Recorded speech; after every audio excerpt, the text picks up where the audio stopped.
Hi, I'm LAURICE Alexander. This is Bridge City News, and here are some of the top stories we've been following. The Lethbridge Bulls are ready to play this season. Plus, the Lethbridge Public Library is getting ready to reopen this week. And the Lethbridge and District Music and Speech Arts Festival turns 90 this year. Your nation, your province, your southern Alberta. From the heart of Lethbridge, it's Bridge City News Weekend Edition. Thanks for joining us. Well, it's official at 2 a.m. this morning, daylight savings began. We set our clocks forward 1 hour, and the change has pushed sunsets later into the evening hours and sunrises later into the morning hours. And while spring is in the air, that means baseball. For local baseball fans, they have to wait for provincial restrictions to be lifted to watch the Lethbridge Bulls in action. Prairie coaches and players have been practicing for a week now, but Ainsley O'Reilly explains they're itching to play. We need to practice as a team. You know, we've been here for.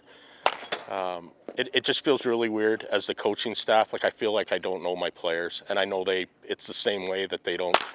You know, we haven't become that family. In a typical year, Prairie baseball would start the season in mid-February. They'd kick off in Las Vegas and travel throughout the Pacific Northwest before coming home and competing in the Canadian College Baseball Conference. I still think that we're going to have a CCBC season, where we're going to have to hopefully travel into BC a couple times and then come out here a couple times. But we'll see as we continue to go through this mess. As it stands, the province limits team sports to 10 participants. Coaches and players have split up the team into cohorts so they can at least train in some capacity. It's not ideal, but at least the weather on Thursday was favorable. Great to finally get outside and just enjoy the sun, right? You realize some of the things you take for granted, right? And that's one of them, is just getting outside and playing again. It's fun. Getting outside again, then the weather's getting nice, just being with the team again in an outside environment is just great. We're like a family, right? It's just a great feeling, it's like seeing your brothers again after a long time. Coaches and players are hoping to get in some CCBC play before May long weekend when things wrap up, itching to reunite as a club. Baseball is a team sport, and if you can't practice as a team, it's hard to continue moving forward. So looking forward to some team practices and some bonding and just to feel that again. So, for Bridge City News, I'm Ainsley O'Reilly. Book lovers can now make their way back to Lethbridge Public Library in our city. The library announced they will be reopening on March 17th with a 15% capacity for residents. The CEO of the library, Tara Plato, says it's great to be back, but the library wants to ensure that they continue to limit the spread of COVID-19 for their patrons. We are excited to reopen. We're very conscious of safety for everybody because obviously in a public facing role, it does, increase people's vulnerability when there is more interaction with the public. So we have all the safety measures in place, but staff are excited to get to serve the customer in person once again. We are going to continue obviously doing a lot of our online services and programs for the foreseeable future, but this does allow us to have some in-person interaction again. Plato says that building access will be limited to 1 adult per family. The Lethbridge and District Music and Speech Arts Festival is celebrating its 90th anniversary in our city this year. The goal of the festival is to give amateur musicians and speech artists the opportunity to perform and have the chance to win scholarships. Due to COVID-19, the festival had to be moved to an online format. The general manager of the festival says that last year's performance had to be canceled 10 days before it started. It has been kind of a trial and error basis of figuring this out. The provincial festival has been really supportive in helping us determine what might be our best option. So for this year, our competitors are sending in videos actually right now, and we will upload them for our adjudicators to view for 2 weeks. And the adjudicators will then write out comments like they usually do. And then they'll create video adjudications for the whole class so that everyone can have feedback. And that will be given probably by the end of March. And then we'll assign scholarships and awards and recommendations like that. If you drive through downtown Lethbridge, you'll notice the historical Oliver Block building on 5th Street. The building was constructed in the late 1900s, but was in disrepair and stood vacant until 2016. As Micah Quinn reports, a local business owner purchased the building and decided to restore their Oliver Block back to its original glory. Hunter HEGGIE is the owner of the King of Trade in Lethbridge, and he says that he watched every day across the street as the Oliver Block building was starting to empty out and fall apart. And my wife and I talked about it and decided, let's do something about it. Let's fix this place. Let's save it. It was set for demolition. It was going to become a parking lot. And the problem with that is they don't build 120-year-old buildings every day. You know, and this is a really big part of our history of our city. With over 100 years of history within the walls of the Oliver Block, the building began with humble beginnings in the city of Lethbridge. It started out as a blacksmith shop and went from there. It was our courthouse for a while, and movie theater, lots of neat things. Upstairs here, we think about us being environmentally friendly nowadays, but if you look, there's no lights on right now. This is all just natural sunlight upstairs. You could work in your office without even a light on. All of the businesses inside of the Oliver Block are local. We have 13 commercial ventures. The second store is professional services, and the main floor is retail. And we also have 3 residences in the building, so there's three different apartments. HEGGIE says that all of the credit for the restoration of the Oliver Block shouldn't go directly to him. He says that there were hundreds of people in Lethbridge with the work of City Council and the Lethbridge Historical Society that helped in making the Oliver Block building what it is today. I think we have a great building. This building's not going anywhere. And in 120 years from now, it's going to be here. And that's what is really important. For Bridge City News, I'm Micah Quinn. While Dallas was hit last month with an extreme winter storm, Operation Care International provided vital food and clothing to many of the city's homeless people during a Valentine's weekend event called the Banquet of Love. And many not only experienced practical help, but also encountered the love of Christ, with some even being baptized on the day. On the weekend of Valentine's Day, at the peak of the winter storms in Dallas and Texas, Christian charity Operation Care International partnered with several ministries to host a banquet of love for the homeless in a building that used to be a strip club. Volunteers served a free Valentine's meal as well as distributing shoes, warm coats and new clothes. And these ministry leaders and volunteers explained why they had got involved in this outreach. That's the reason why I'm doing this. It's for the kingdom of God.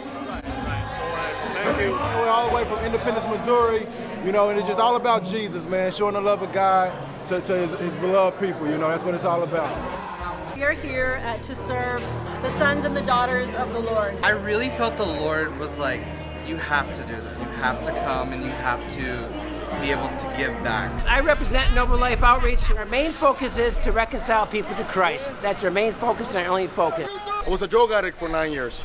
I was hooked on crack cocaine, heroin, PCP, ecstasy. I lost everything because of drugs. But somebody preached to me the gospel of Jesus. They told me that Jesus would change my life. I gave my life to the Lord. I'm not a drug addict anymore. And everything that I lost, God gave me back. The grace and mercy of my life, has been displayed, and we just want to show the same thing. On the day, 6 people decided to accept Jesus, and OCI Director Mike Tyrone had the joy of baptizing 4 of them in the mobile baptism truck.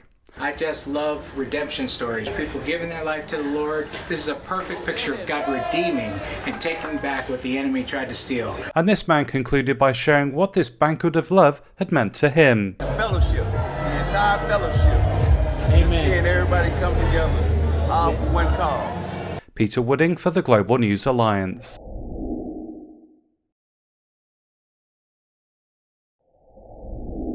Recapping one of our top news stories, book lovers can now make their way back to Lethbridge Public Library in our city. The library announced they will be reopening on March 17th with a 15% capacity for residents. And a look at weekend weather. Clear skies overnight with a low of +1. Expect some moisture to begin the week. On Monday, a mix of sun and cloud with a 40% chance of showers along with a high of +8. Today's weather is brought to you by ColumbianDirect.com. Café Coffee, specialty coffee from our family to yours.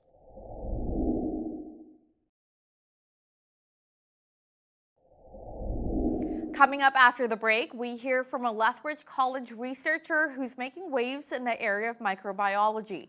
She tells us why it's better to use phytobiotics instead of antibiotics on farm animals. Stay with us. If you've ever been seriously ill, you're likely thankful for antibiotics. However, they can have side effects, and we're seeing more and more antibiotic-resistant bacteria, which has researchers busy trying to find some solutions. Joining me is Dr. Sophie KERNEIS, a microbiology researcher at Lethbridge College. Prior to moving to Lethbridge, she was a tenured research scientist at the Pasteur Institute in Paris, where she developed a unique experimental model of a cell in the intestinal tract. Her published work is used all around the world, and we're so happy to have her with us today. Dr. KERNEIS, thank you so much for joining me. Welcome to the show. Thank you so much for the invitation. Absolutely. So first of all, can you explain what antibiotics are and how they're typically produced? Okay, so antibiotics are molecules, drugs, like penicillin, for example, that are used to treat some bacterial infection. So it's something that is very important because if you have an infection due to a virus, for example, you will not take an antibiotic. These molecules are produced by bacteria and fungi. And so probably you have heard about penicillin produced by fungi or tetracycline. So this is what we have today on the market. Huh? Mm-hmm. So can you tell us why we're seeing an increase in antibiotic-resistant bacteria? Why is this such a problem? It's a big problem. And so I know that today we have a pandemic due to these coronaviruses, but the World Health Organization is basically pushing to do something to avoid having another big issue with this antibiotic resistant crisis. And so the antibiotic resistant bacteria, first, they were always present on Earth. Even Alexander Fleming, who discovered the first antibiotic, the penicillin, was able to see them and to see this problem, but it was very, very mild. This antibiotic-resistant bacteria are bacteria that are not killed anymore by the antibiotics, and it's because they have mutations. But the thing that we have today is that because we have used antibiotics since 1940, so a long time, we have selected antibiotic-resistant bacteria, and we have more and more. If we use more antibiotics, you will select more antibiotic-resistant bacteria. And this bacteria, I need to add two more things. One, they divide very quickly. So for E. coli, it will be 20 minutes. So imagine that. And the other thing is that they have a very big, high plasticity, genetic plasticity. So they can exchange genes basically between each other. So if you have one bacteria that is resistant, it can go to another kind and another kind. So it's why we have now today with this big crisis due to this antibiotic resistant bacteria. That is fascinating stuff for sure. Yeah. Yeah. Yeah. Now, for the last number of years, you've been leading a project at Lethbridge College called the Antibiotics Alberta Plant Project, which is focused on studying plants native to Alberta to see if they can be used to produce new antibiotics, right? So what specific types of plants are you looking at or looking for? Well, I would say, all the plants that we have here could be interesting. And the reason for that is that, as I said before, the antibiotics that we have on the market are only produced by bacteria and fungi. And everyone knows that plants have been used in a traditional way here by the First Nation people, but all over the planet, they were using the plants to treat, their disease, infection, or other disease. And so we took this approach of saying, okay, now we should take the plants and try to see if we could isolate some molecules, and that could be the next generation of antibiotics, because as we discussed before, antibiotic-resistant bacteria are a very, very big problem. And one of the solutions is to find more antibiotic, new ones, because it's a kind of a run, you know, the bacteria we will select more and more of these antibiotic-resistant bacteria, but if we have more and more new antibiotics, we can basically face these issues. So yeah, so any plants could be a good candidate. Definitely. So you were mentioning that they were used by Aboriginal people to treat sickness. So do we know for a fact if some of these plants were fairly effective? So there are some reports and it's you know, First Nation from here or from or you know, in Canada or around the world. So yes, absolutely, they were using some plants like clover to you know, to treat certain type of infection.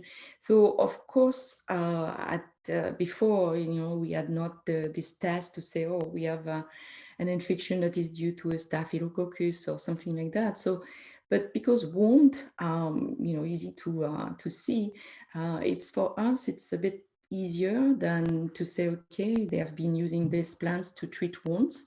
So we can suppose that this was because they were due by a bacterial infection or a fungal infection also. So we will basically, yeah, use this information and to guide a bit also our research. Okay, so how can you determine whether or not a plant will be effective? So we have some techniques that are now in the lab. They are well established in the lab. So we have been using this technique since 2016. So when we started the project at the college in Lethbridge. And so very, you know, in a very simple way, you need to put a bacteria in contact with a plant. And we have a way to find out if the bacteria is growing. It's by measuring the optical density, but it's okay. So we can put the bacteria and the plants together and follow that over a period of 18 hours, for example. And then we can see that certain plants are basically avoiding the bacteria to grow completely. So you will have the same kind of result as the one that we could get with a known antibiotic like kanamycin that we use as a positive control. So so the technique is in place, and we have students helping us to do that. That's incredible. So what kind of progress have you made so far? Have you found any molecules that could be used as antibiotics? Yeah, we found some molecules. So this is also in collaboration with chemists. So we have a collaboration with Professor Raymond Anderson in UBC, who is helping us with this part of the project, because, you know, in science, everyone has their specialty. And so the plants that are the most interesting for us are sent to UBC, and then they do the fractionation, and we were able to isolate some molecules from some interesting plants. So this is one of the contributions that we hope to get. So from all the plants that are tested positive for different bacteria, then we hope to get more and more molecules, with the hope that after we will have an antibiotic. That's fascinating. Now, I understand that you've found a new phenotype introduced by plants. So what is it, and how can it be used for our health? So this was observed more recently. So it was with students that are working in the lab. We observed that for certain plants, we see something that we call the clumping. You know, like an aggregate, like a big chunk of bacteria sticking together kind of around the plants. And so so we have a student, Nadia, and who is from the University of Lethbridge. She's doing her own thesis with us, and she is very interested, and she wants to continue doing a master in the lab, so it will be great.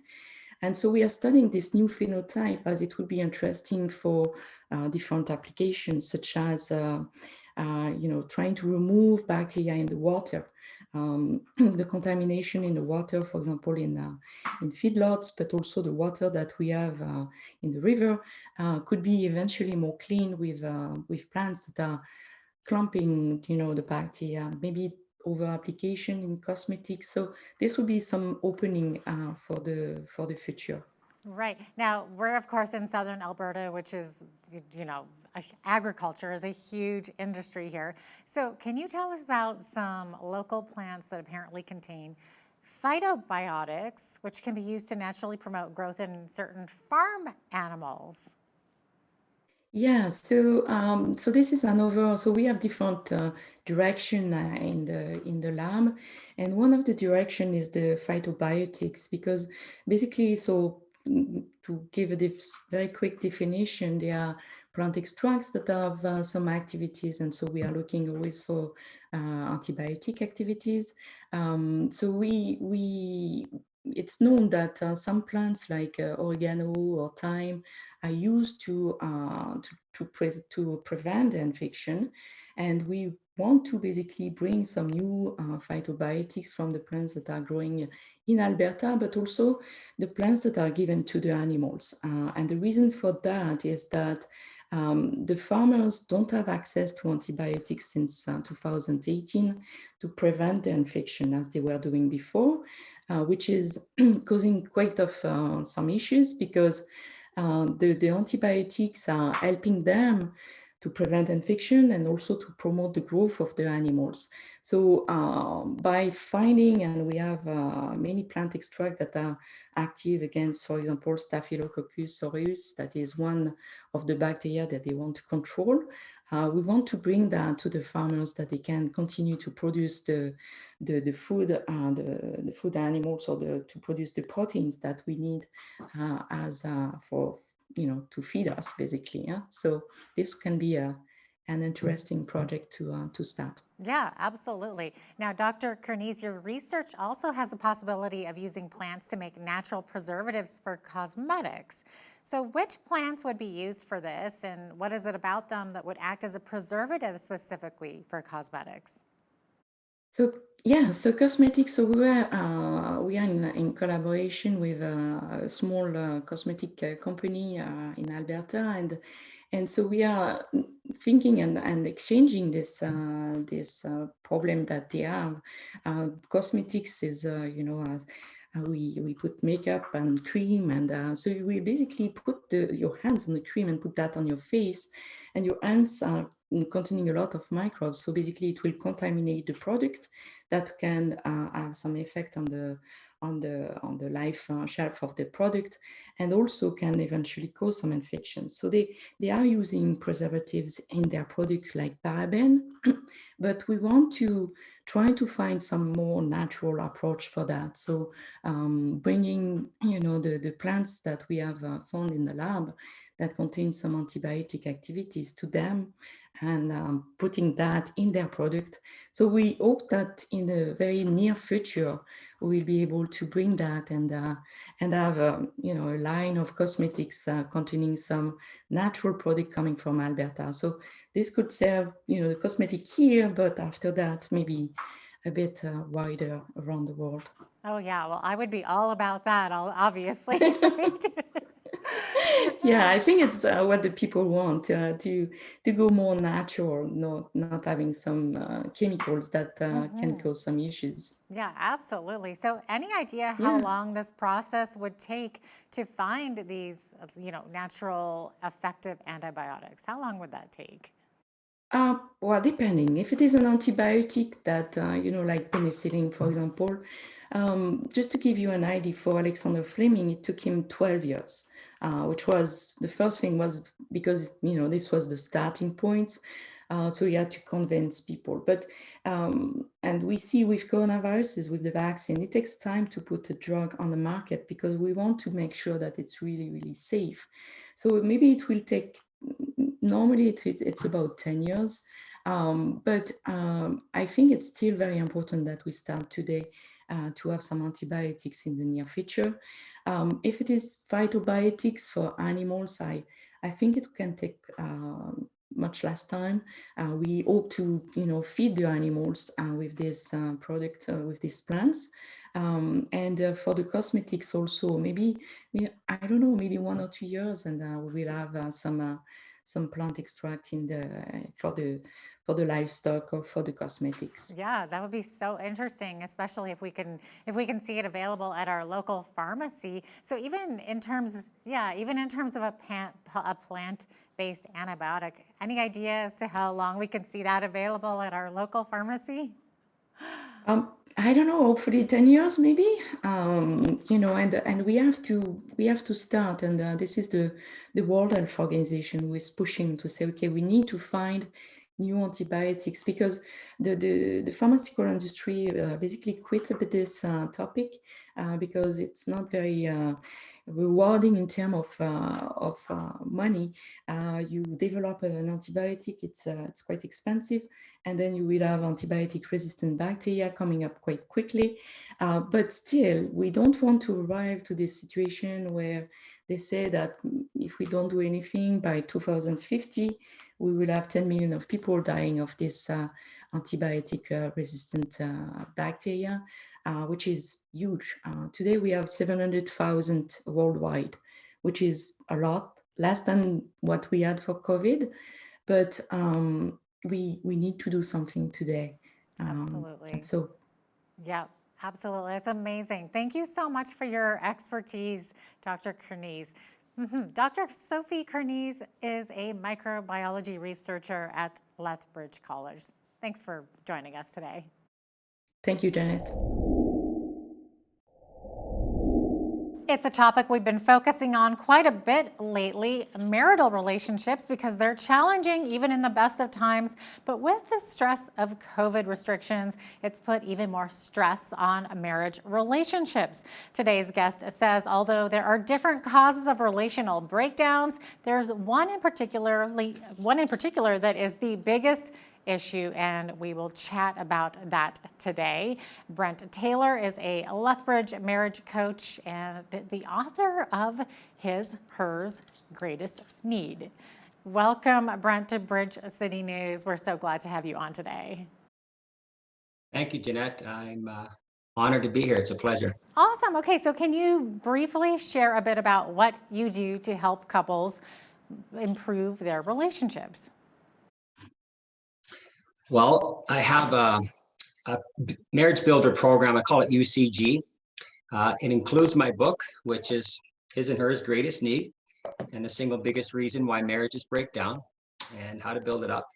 And with that program, I've developed understanding, communication, and giving.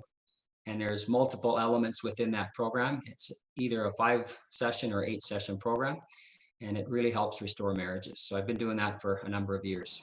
Awesome. Now, this book is based upon some of your own personal experiences, right? So you yourself have gone through divorce and some tough times. Can you maybe give us a bit of your backstory? Sure.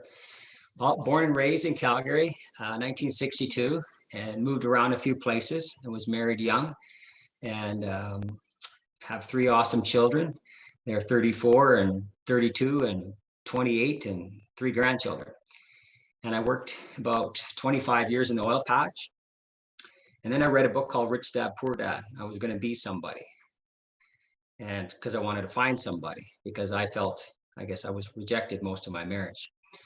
Anyways, I raised $20 million and I built the largest manufacturing plant in Canada, in Lethbridge, actually in the county, BCT Structures. And I was on top of the world. I moved back to Lethbridge. I'd lived here before. And I was going somewhere, and I thought I'd find that amazing relationship that I was looking for. And I got it up to about 130 employees. It's a huge manufacturing plant making industrial accommodations for the oil patch primarily, the rig shacks and the camp shacks. And so I was just on top of the world, and I just loved the employees. I loved the whole business aspect. And then I lost it all. I was living with somebody here and I lost my $50 million company. And I had to be broken to be awoken. And then I remarried a few years later and I thought this was it. And I married somebody that had been badly beaten in her childhood. And I didn't realize, but I was husband number 5 and God still had to keep working on me. And about a year later, I never saw her again. And I looked up and I said, why, God, why? And he started to show me his and hers greatest need, the single biggest need, and the single biggest reason why marriages break down. So I started drawing my circles and I started taking jobs after about a year of writing my book and crying my eyes out, lots of tears. And then I started taking jobs and I started confirming and doing my research and surveying.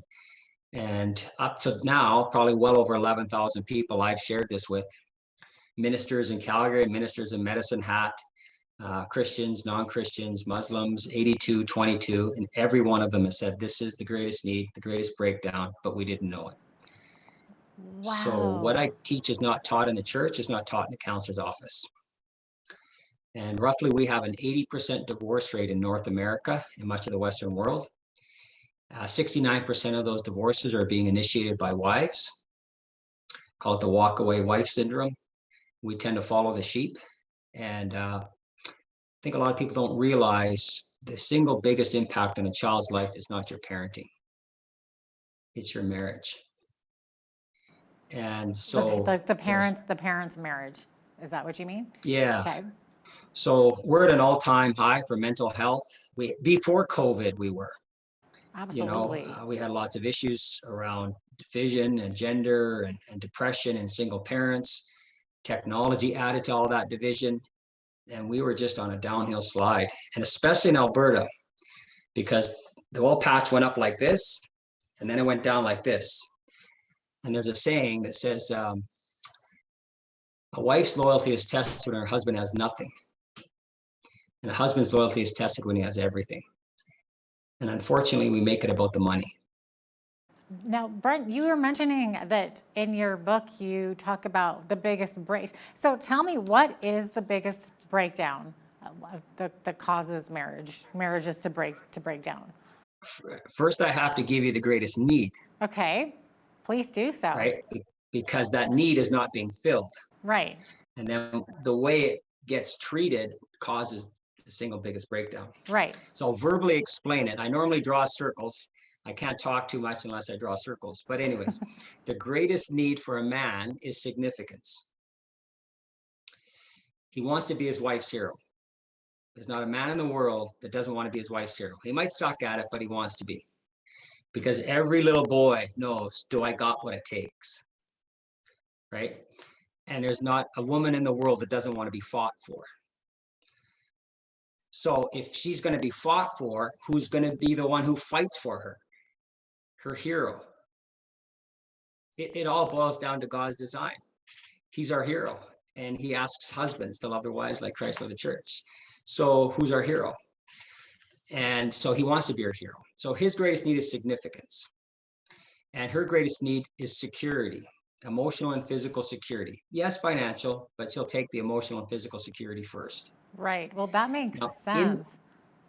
Right. So in the beginning of the relationship, now I usually say the sex and the roses are great. He feels like number one, significance, and she's going to live happily ever after, security. And then she's trying to drag his butt over the white picket fence to responsibility land. And he says, it's not as fun over here as it used to be. And women, you also have to play over here where you met him. But here's where the big test comes. When the children start coming.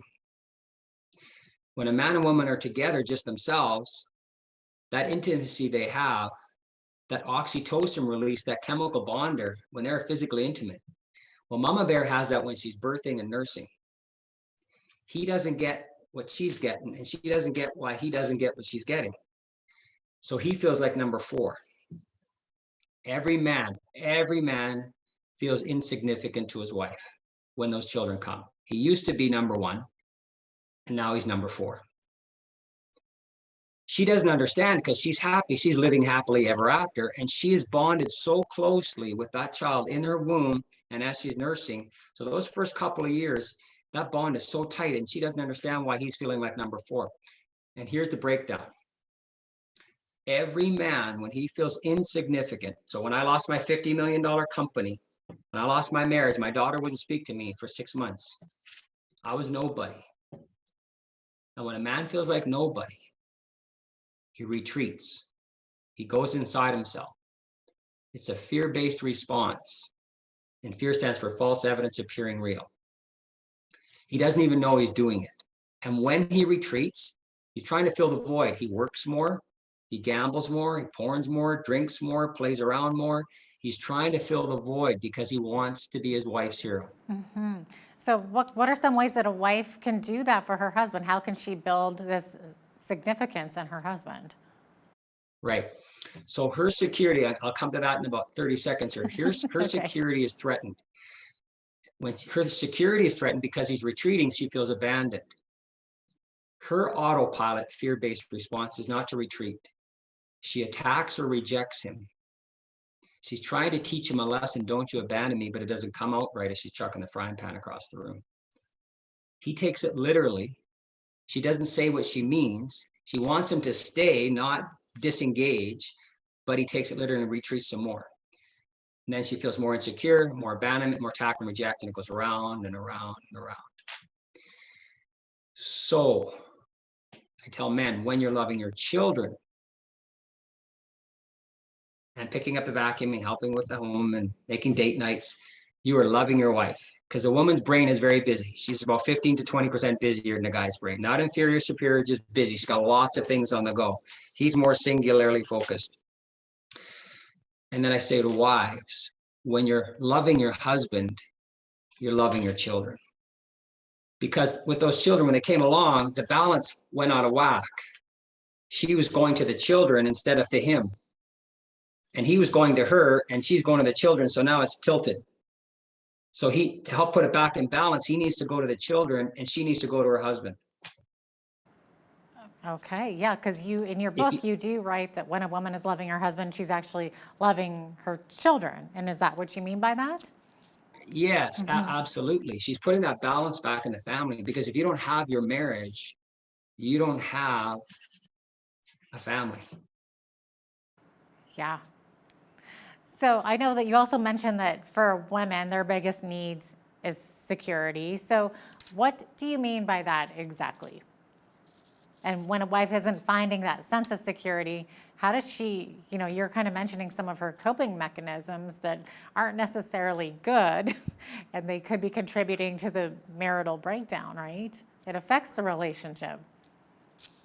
So she's looking for security, and she's also looking for maturity. That's what she's looking for in a husband, because that gives security. When she first gets married, she's not looking for a lover. She's looking for maturity. She's looking for somebody like her father, because she's actually leaving one man and being transferred to another man. And he's designed to protect and provide. So if you're a protector and a provider, you need to be mature. And that's because she needs security. Here's a classic example. Little Johnny's climbing an apple tree. He climbs halfway up and Mama Bear comes by and says, Johnny, you better be careful. You better get down from there. You're going to break a leg. She's worried about safety and security. God made woman so that she looks after those things. She uses the frontal part of her lobe more for safety and security than a man does, for consequential thinking. That's the way she was designed. Papa Bear sees Johnny climbing a tree, says, Johnny, good job. If you can reach here and here, you can go higher. Significance, right? Yeah. Same thing if you go out in a strange city in a junky neighborhood and it's pitch black out, are you going to want to go outside by yourself, or are you going to want your husband, a friend, or a dog to go with you? Right, of course. There we go with the security. Most right? men will go out in the dark by themselves and they're not too worried, because men are more designed to take a risk. True. Mm-hmm. And they're designed to take a risk so that they can sacrifice their life for their wife and their children. Interesting. She wasn't designed for that. Yeah, it's interesting how it all kind of comes back to those primal needs. So what are some ways that a husband can go about making his wife feel more secure? What can he do? Well, there's a variety of things. I ask men to listen to their wife with their eyes and zip their lip. So if there's any men, guys, listen with your eyes and zip your lip. I like that. Because most men think, why are we talking unless we're solving a problem? Women think, well, why are we solving a problem? I just want you to listen. And here's what women don't actually even know. And when I share it with them, they go, yeah, that's it. Because the problem's not the problem. Men go, what do you mean the problem's not the problem? She wants to know that you care about how she feels about the problem. She wants you to listen to her heart. If you try to solve her problem or fix her problem, often women take it critically. He's not trying to criticize. That's how he loves. He loves solvingly and physically. Men's brains are wired more physically, testosterone, and solvingly, how things move and objects. So he's more about the how, right? So that's why he's doing that. Well, she doesn't take it the right way, so she shuts down and then she rejects him. So I tell men, she's not looking for solutions. She's looking for you to listen to her heart. So that's one of the ways. She needs to feel safe before she can trust you with her heart. The other way is to help her take some of those plates that she's juggling in the air, whether it's kids or the house or whatever else. So she's very busy. So helping her out and really being engaged with your children. Mama bears know intuitively how important a father is to those children. And when dads just come home and they ignore the children or they do their thing or they don't spend time with their children, she knows that those children need it. So that bonding and that responsibility is so strong with mom. So when dads actually show that they're doing that, it warms her heart because she is so focused on the development of those children. So that's also loving her. The greatest way a husband loves his wife is he stays. He doesn't retreat. He never quits loving her. He might screw up, but he continues to learn how to love her and what she needs because he is the leader of love. He is the initiator of unity. Who puts his arm out to ask to go for a dance? Who goes down on one knee? He makes the offer. He's the initiator. He's the leader. But he's the leader because he puts her ahead of himself. That's so So interesting. he's the leader because he puts himself last. That's why he's the leader. We're such different creatures, aren't we? Yes. I always say when God made man, he said it was good. And when he made woman, he said, whoo, man. Yeah, not just because she's pretty, because he's going to need her and he's not going to quite understand her. Well, you've got such a wealth of information here and expertise and experience, and we could go on all day talking about it, but it looks like we're actually out of time, but we just appreciate so much having you on today, Brent. Thank you very much. It's my passion. And can I share a little poem with you? Of course. Okay. And I hope that couples will reach out and give me a call. The poem is, woman was made from man and for man, not from his feet or his head, to be beneath or above, but from his side to walk alongside. Under his arm to be protected, and near his heart to be loved. And where he is weak, she is strong. And where she is weak, he is strong. Husband and wife are completers, not competers. They're the greatest team between two human beings. And when God is at the top and the center of their lives, they will know how to love one another, their family, their community, and their world. I love it. Thank you so much. Brent Taylor is a Lethbridge marriage coach and the author of His, Hers, Greatest Need. Thanks so much for being with us today. Thank you. Are you single? If so, it seems that there can be a lot of pressure on singles to get dating, to get a partner as soon as possible, and to get married. But is putting a rush on that really necessary, and is it the best way to go? Joining me now to talk about singlehood a little bit further is Janice Riegel, the co-founder of Stirred Up Women's Ministry, the podcast host of Just Janice, and author of the book Slaying Singlehood, Celebrating Life in Every Season. Janice joins me now from Michigan. Welcome to Bridge City News. Hey, thank you for having me. I'm excited to be here. Yeah, we're glad to have you here as well. So Janice, how would you best summarize your book, Slaying Singlehood, Celebrating Life in Every Season? Well, I think the tagline summarizes my book the best, celebrating life in every season. And for me, currently being in a season of singleness and just learning to embrace all that God has for me during this season and to not rush out of this season. Like you said, sometimes we're in a season of life and we feel like we're just constantly waiting for the next thing. And so for me, this book talks about what to do in the season of life that you're in, whether you're single or not. Like I came up with the name Slaying Singlehood, but honestly, I've had a lot of married people read the book that have been like, this book is for everyone, no matter what season of life you're in, just learning and realizing that God has a purpose for every season. Yeah, now does being single today carry the same stigma that it did in the past, that perhaps, hey, you know, this person is undateable? I think that's a stigma that's attached to singlehood. It probably always will be. But I do feel like culture definitely has learned to celebrate singlehood more.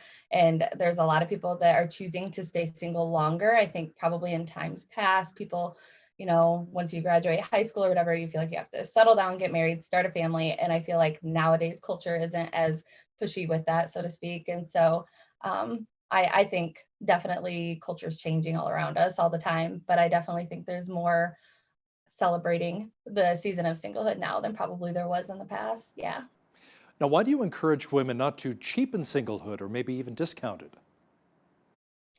I would say because I think a lot of times, like I kind of said, that like we kind of want to skate through whatever season of life we're in as quickly as possible. And especially people that are single, because you feel like your value is attached to your relationship status.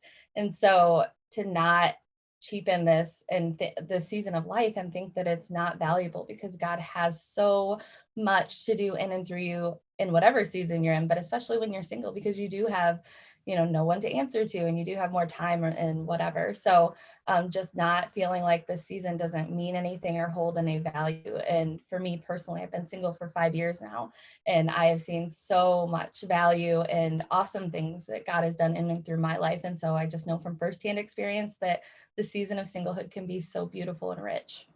Now, Janice, do you also feel that maybe perhaps you're spending a little more time with the Lord now that you're single? You can focus on Him more? For sure. This is such a sweet season of life. Just having him right now, and definitely, because my evenings are fairly open. I mean, I'm doing ministry and podcasts and things like that right now, but just having that time with him, and obviously eventually when God brings me a husband, we'll do that together. But yeah, the alone time where it's just me and him, and like sometimes I'll just go take a drive because I love driving. That's just like kind of one of my secret places, so to speak. So I just love getting in my car, taking off driving. It's just me and him with some loud music, spending time with him, whatever. So yeah, definitely. Now, you suggest that rejection in a relationship can be God's way of really protecting us. What do you mean by that? Yeah, so rejection in a relationship. So I think a lot of us have probably faced relationships that we maybe thought were going to happen in our lives, and they either started and they were short-lived, or they just never started to begin with. And for me, I think just trusting the Lord, that if a relationship that I think, you know, it doesn't work out or doesn't pan out, just trusting his heart for me and knowing that he always has the best for me, and trusting that he does have someone in mind for us, and that, you know, if he's made you that promise, that it will happen. And so if you find someone who you think may be a potential suitor, or you could see yourself in a relationship with, and it doesn't happen, just trusting his heart that, you know, something that we might see as rejection, that God's actually just protecting your heart from heartache and from a relationship that he just doesn't see fit for your life, and just trusting that his ways are higher and his thoughts are higher, and just trusting his heart for you is a big thing for me. Amen to that. Now, Janice, when a person is single, they often put a lot of time and energy into finding that partner, that life partner, or sometimes, you know, they'll say, I give up. I'm going to grab a bucket of ice cream, some potato chips. I'm binge watching my favorite shows. I don't care. I'm packing on the pounds. I'm depressed. That's it. I'm out. Now, you actually encourage a lot of people not to be idle and to use their time a little more wisely. Can you explain? Yeah, for sure. So for me, like spending time in God's presence and in his word are two huge things for me. And then from that place, learning to hear the voice of God and what he's calling me to do. And so for me during this season, I began a ministry called Stirred Up Ministries. And so I've been doing that for a few years and starting a podcast. And there are times when you girl, get some ice cream if you need it. Like I've actually created an email for my husband just to like write him notes, let him know how I'm praying for him that day or whatever. And most emails I realized after like a bunch of them that they start out with, hey, how are you doing? I'm eating ice cream right now. Studying, and I'm praying for you about this. So like, whatever, if you want to have ice cream, have it, but just not letting yourself stay stuck in those moments of like despair, feeling like this is all my life will ever be, and just trusting the Lord in the process of your season, and knowing that he has things to do in and through you during this season. And so learning to hear his voice and just being obedient, whatever that is. Listen for that still small voice. Now, Janice, for those who do isolate themselves, you say this is really the enemy. What advice do you have for those people who want to get themselves out there? As you know, we often agree, no man or woman should be an island. Yes, I love that phrase. I use that phrase a lot. And we know, like in Proverbs, I use that scripture at the beginning of that chapter where I talk about creating community, that it's unwise to be isolated. And obviously there's a difference between having that alone time with the Lord, and we need that. Like that is so crucial, because I can actually fall on the other end of the spectrum where I'm constantly surrounded by people. And I have to make sure I scale back at times and have that alone time with the Lord, but not getting to a point where you're not surrounded by community. It's so important. We need each other to stay sharpened, to stay encouraged, to be able to call each other out and say, hey, like I've had so many friends that have been like, you're believing a lie of the enemy. And I'm, we're blindsided by him. I mean, like that's the art of deception, right? And so we don't realize that we're being deceived. And so just having people to pour truth into you and to champion you and encourage you. And so I would say find a good group of people, find a church to get yourself plugged into, find online communities. I know a lot of the world right now is still not allowed to meet or whatever. I'm fortunate to be in an area where I am able to attend church in person again. But if you don't have that, finding people, whether it's your neighbors or family, to surround yourself with, and make sure that those are people that are pouring into your life in a good way. So, yeah. Now, if you do find other people getting on your case for being single, you write, stop letting other people put their faulty appraisal on you. What do you mean by that? Yeah, so I love what you said, like at the beginning of the interview, that sometimes, people can look at you and be like, well, what's wrong with her? Why is she still single? And I think it's so important that we realize that sometimes God has people in a season for a reason. Like God has called me to be in the season now for 5 years, which I like to jokingly say is 4 years and 364 days longer than I wanted to be single, but it's fine. And so just realizing that just because someone is single does not mean they're not worthy. It does not mean that there's something wrong with them that you have to detect and figure out so that you can fix them so that a relationship can happen. And just not doing that to people, because our value is found in Christ, and he is the one that defines us and puts our value on us. And it's a high value that he puts on us. And so just not determining someone's worth based on the relationship status is so important. Now, Janice, you talk about the importance of sexual purity, yet we live in a culture where hookups become expected almost. How can single Christians deal with that kind of pressure and temptation? Accountability is huge. And I know that that's kind of a taboo thing for some people, not for everyone, but having that accountability, like for me, even right now, I've already started setting standards for when that relationship happens. Like I will not have someone in my home by myself, and people will think like, that's dramatic, that's drastic, but my purity is so important to me that I am willing to do those things, So just having accountability, having someone, even before you're in a relationship, like I have a prayer partner and I have mentors in my life that hold me accountable. So I would say accountability is huge, not just with sexual purity, but with your walk with the Lord on all sides. So what advice would you give to someone who may have tripped up and compromised their sexual purity in the past? The first scripture I think of, this is like one of my banner verses for my life. And it's those who look to him are radiant with joy, and their faces will never be ashamed. So not letting yourself stay in that place or feel like you're dirty or you're unworthy. And there's a song by Natalie Grant called Clean. And it's such a beautiful song of just surrender to the Lord. And when you're in that place and you've surrendered and you've repented, like knowing that he truly does cast your sins as far as the east is from the west, and he forgets them. So even a few weeks ago, I had a friend tell me that they were repenting over something that they were, asking the Lord for forgiveness for, and they had said, I've asked him like 3 times to forgive me. And I said to them, like the first time you asked for forgiveness, he forgot it. And the second and third time, he didn't know what you were talking about. So just realizing that God truly does forgive and forget. And I know that we are stuck in our human minds and that's hard to comprehend, but that God truly does. So don't stay in that shame, accept his forgiveness and let yourself walk free. Is there anything a person can do while single to plan for marriage?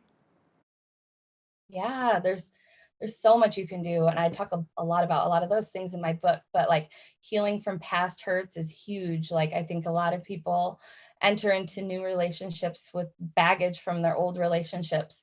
And so for me, because I'd went through a very hard breakup in my past, dealing with all of those hurts and insecurities and the enemy lies and just letting myself, like Romans 12:2, be transformed by the renewing of your mind, like letting myself be renewed, finding out what Christ says about me so that my identity in him is solid before I enter a relationship. And I've heard so many people that have platforms that talk about relationships, talk about that it's not God bringing like 2 halves together. It's 2 whole people that need to come together to have a healthy relationship. So for me, finding wholeness in Christ and satisfaction in my life now so that pressure is never put on someone else, that you're my source of happiness, I've been waiting for you to satisfy the longings of my heart. I've already found my satisfaction in Christ. So that's huge for me. There's so much we could say about that, probably talk for hours about that, but those are the immediate thoughts I have. Yeah.